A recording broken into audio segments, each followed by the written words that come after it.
What's good? You're listening to Tower Pod. I'm your host, Inspirational. Chapter 469 is out on Webtoon Sunday, March 8, 2020. This review is considered FastPass as when I record this, so if you're listening via podcast and you don't use coins FastPass, stop listening right now and wait. This audio will be up on YouTube a couple minutes after the chapter drops on Webtoon for non-FastPass users. Now, let's begin. So the nest picks up with a rematch between Bomb and Charlie, the Altar Keeper, that we met in the last station arc at the end of Season 2. So let's take a look at what happened last time between Charlie and Bomb. We meet Charlie for the first time in the same chapter when Bomb returns from the hidden floor on chapter 388 or season 2 episode 308, where Charlie was recruited to be an altar boy for Jihad because of his outstanding ability. Jihad doesn't actually give orders directly to anyone except Adore Jihad, the supreme commander, so he uses altars to convey the message. On Charlie's first day, Jihad decides to drop big 3 orders after centuries of silence, which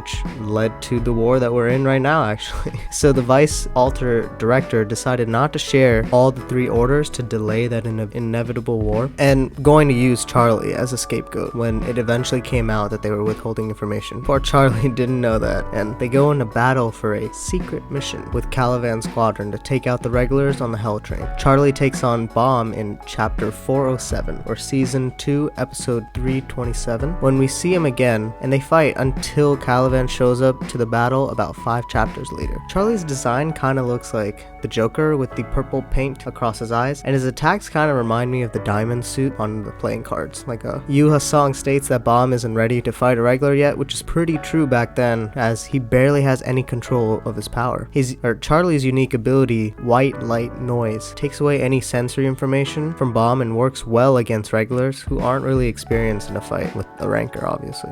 The only reason his transforming needle didn't take out Bomb is because Yuri got involved and dropped off the Black March to level the playing field a little. Charlie can recognize that Bomb is different and even warns his director to stay away because it's not safe, but the director just kind of mocks him, saying, "Are you afraid of some regular?" As a side note, the director actually seems to use Shinso. It is very similar to Baylor Paul's green skulls that he uses. Maybe the director's attacks were a test run for Paul's attacks in the cage arc. His white noise, Charlie's white noise, works so well earlier, but it gets completely nullified when Bomb actually uses the black hole sphere that he picked up in the previous arc in the hidden floor. Charlie at least understands that closing the distance might give him an advantage and give him an easier way to take out Bomb. Bomb's Black March style wave flare explosion completely outclasses Charlie and his director's attacks, and Charlie states that one hit from that and they, rankers, would be out of commission. After Bomb escapes, Charlie and the altar boys decide to stay with Calivan's squadron and hunt down the regulars. Fast forward to the present, and we see Charlie entering against Bomb and Huarain. His vice altar director looks to have a slightly different design, as the director remarks that Bomb, being Bomb, the irregular. Charlie has a more professional attire, as his title says he's unemployed, so I guess dress for the job you want or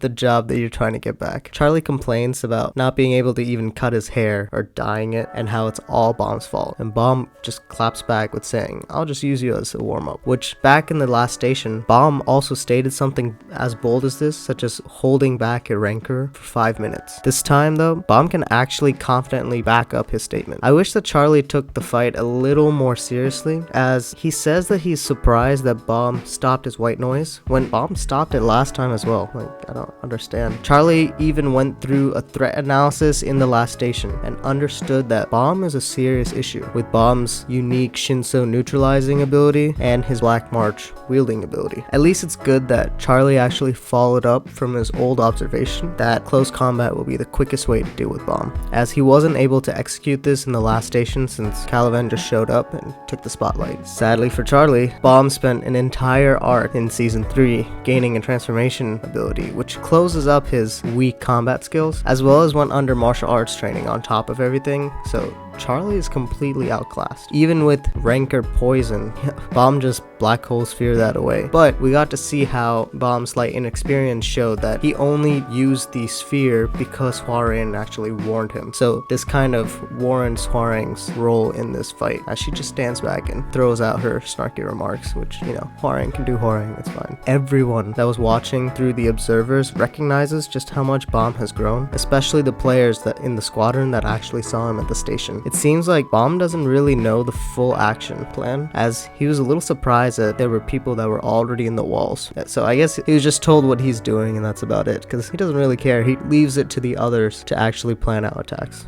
Mainly Kun. We see the interactions of the different squadron commanders and how Yas doesn't really understand how the new commander, Laborik, who just starts lecturing Yas about not taking out the canine people, Yas doesn't know how he got the clout to get that high of a position. Maseni drops the hint that only Lopopia troops were sent, so I guess we may see strong members of that family, which is to be expected since this is where the beasts of that family were actually hatched. I like how cunning Maseni is, stating that if we can stop Bomb here, all the infighting and problems will be solved, which is exactly the opposite of what she really wants. I was rereading some of the first season in preparation for the anime, and Kun did the same manipulation of convincing his teammates and the other regulars just how guilty and upset he feels for losing when he lost for Team A. And even though that's exactly the opposite of what he really feels like, I guess this kind of behavior runs through the family, and it's good to see this cunning attitude again after some long time now. Bomb was just a distraction for Karaka and Evankul to start wreaking havoc against the troops that were defending the nest, and we get Yama to enter the fray with the entire cage.